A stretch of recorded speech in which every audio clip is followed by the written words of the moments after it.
Bring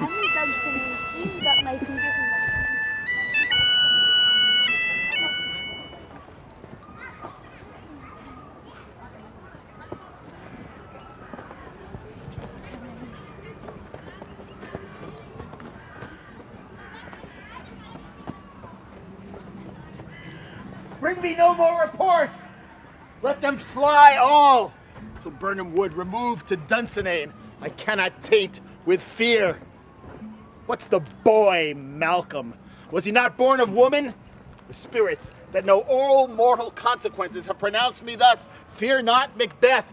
No man that's born of woman shall e'er have power upon thee. The devil damn thee black, thou cream-faced loon. Where gotst thou that goose look? There are 10,000... Peace, villain! Soldiers, sir. Go prick thy face and overread thy fear, thou lily-livered boy. What soldiers, Wayface? The English force, so please you. Take thy face hence. I'll fight till from my bones my flesh be hacked. Give me my armor. It is not needed yet. I'll put it on. Send out more horses. Stir the country round. Hang those that talk of fear. Give me mine armor. How does your patient, doctor? Not so sick, my lord, as she is troubled with thick coming fancies that keep her from her rest. Cure her of that. Canst thou not minister to a mind diseased? Pluck from the memory a rooted sorrow, raise out the written troubles of the brain, and with some sweet, oblivious antidote, cleanse the stuffed bosom of that perilous stuff that weighs upon the heart. Therein the patient must minister to himself. Throw physic to the dogs. I'll none of it. Come, put my armor on. Give me my staff. I'll not be afraid of death and vain till Burnham Forest come to Dunsinane. What wood is this? The wood of Burnham. Let every soldier hew him down a bough and bear it before him. Thereby shall we shadow the numbers of the host and make discovery ere in report of us. I shall see it done. Hang out our banners on the outward walls. The cry is still, they come. Our castle's strength shall laugh a siege to scorn. There let them lie till famine and the ague eat them up. What is that noise? The time has been my senses would have cooled to hear a night shriek. I have supped full with horrors. Direness familiar to my slaughterous thoughts cannot once start me. Wherefore was that cry? The queen, my lord, is dead.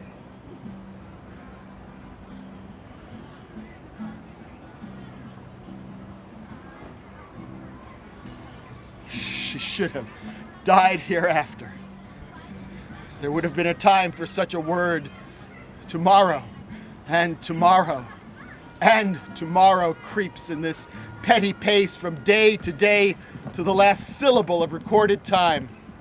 And all our yesterdays have lighted fools the way to dusty death.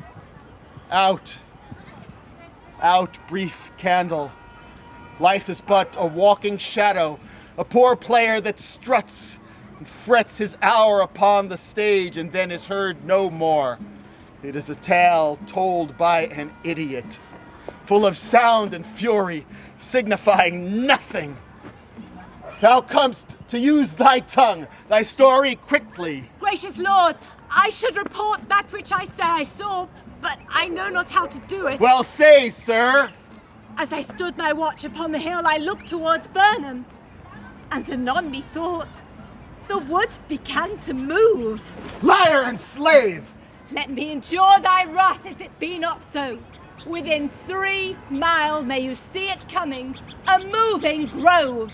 If thou speakst false, upon the next tree shalt thou hang alive till famine cling thee. If thy speech be sooth, I care not if thou dost for me as much. I pull in resolution and begin to doubt the equivocation of the fiend that lies like truth. Fear not till Burnham Wood do come to Dunsinane. Now a wood comes toward Dunsinane. Arm! Arm and out! I begin to be aweary of the sun and wish the estate of this world were now undone. Ring the alarm bell! Blow wind! Come wreck!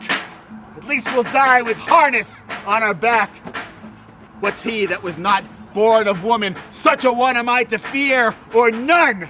What is thy name? My name's Macbeth. The devil himself could not pronounce the title more hateful to mine ear. No, nor more fearful. Thou liest, abhorred tyrant! With my sword, I'll prove the lie thou speakest!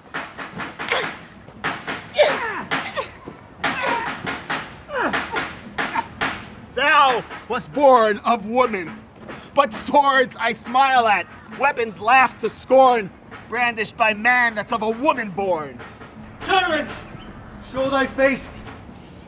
If thou beest slain and with no stroke of mine, my wife and children's ghosts will haunt me still. Either thou, Macbeth, or else my sword with an unbettered edge I sheath again undeeded. Let me find him, fortune, and more, I beg not. Why should I play the Roman fool and die on my own sword? Whiles I see lives, the gashes do better upon them. Turn, hellhound! Turn! Of all men else, I have avoided thee. But get thee back. My soul is too much charged with blood of thine already. I have no words. My voice is in my sword, thou bloodier villain than terms can give thee out.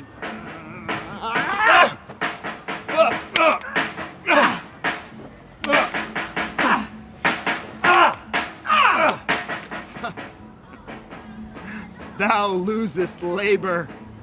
As easy mayest thou the entrenchant air, with thy keen sword impress, as make me bleed. I bear a charmed life, which must not yield to one of woman born. Despair thy charm, and let the angel whom thou still hast served tell thee, Macduff was from his mother's womb untimely ripped. Cursed be the tongue that tells me so, for it hath cowed my better part of man. I will not fight with thee. Then yield thee, coward, and live to be the show and gaze of the time. We'll have thee as our rarer monsters are, painted upon a pole, and under it, here may you see the tyrant. I will not yield to kiss the ground before young Malcolm's feet. Before my body I throw my warlike shield. Lay on, Macduff, and damn be him that first cries, hold enough.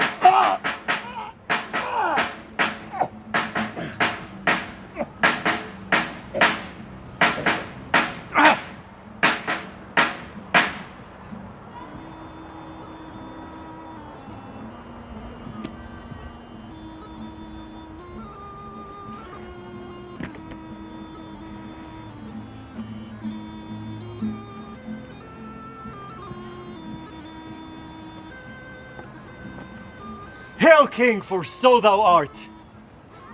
I see thee compassed in thy kingdom's pearls, that speak my salutation in their minds, whose voices I desire aloud with mine. Hail, King of Scotland! Hail, King of Scotland! We shall not spend a large expense of time before we reckon with your several loves and make us even with you. My thanes and kinsmen, henceforth be earls, the first that ever Scotland in such an honour named.